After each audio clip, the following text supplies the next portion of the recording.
Are you having problems starting your truck? Poor idle or poor performance? We get these questions a lot from our customers and viewers.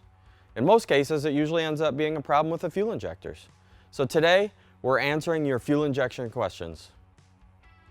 All right, so let's see here. I have a sticky injector. Is there a solution that I can use to clean it instead of replacing it? The potential for injector cleaner solution working is a possibility. However, a lot of times when you get into a situation where you've got a sticky injector, we may have had some water or some debris go through the injector, causing the internals to be scored or damaged in a way that's causing the injector to stick. So I would say if we're using some sort of cleaning solution to go through the injectors, that's a pretty small percentage of the injectors that's actually going to get fixed by that. And it's more likely that we got some sort of internal debris or something causing the injector to stick, and it's more likely that we're going to have to replace that injector. Our injector trim code's based off firing order.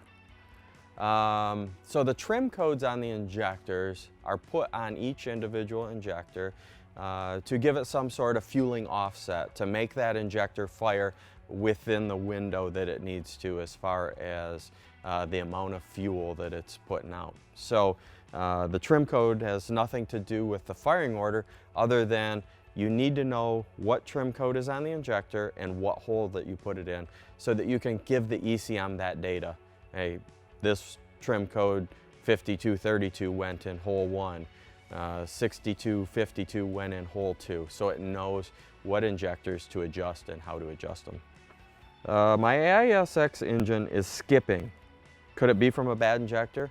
Absolutely, absolutely. So that's one of the main reasons that would cause a skip or a miss would be an injector. How do you troubleshoot to see what injector is failing on an ISX or QSX engine? Probably the first thing you would do is if you've got Insight available, hook Insight up to the truck and do cylinder cutouts. A lot of times you may be out on the road or maybe you don't have a computer available.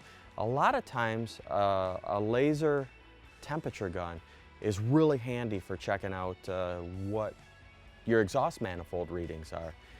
If you're going across your exhaust manifold and they're 300, 300, 310, 300, 100, 300, you got a pretty good idea that the 100 is the one that's off, and I would lean toward that one. So the temperatures are a great indicator of actually what's coming out of the exhaust, and that's due to the injector either firing or not firing. So that's a quick tip on trying to diagnose a faulty injector without a computer system to hook up to it. If you have any further questions on fuel injectors from any major OEM, chat with us on highwayandheavyparts.com, or you can talk to me or any of the other experts from Highway and Heavy Parts at 844-447-1453. As always, be sure to like the video, subscribe to us on YouTube and Facebook. From diagnosis through delivery, we're Highway and Heavy Parts.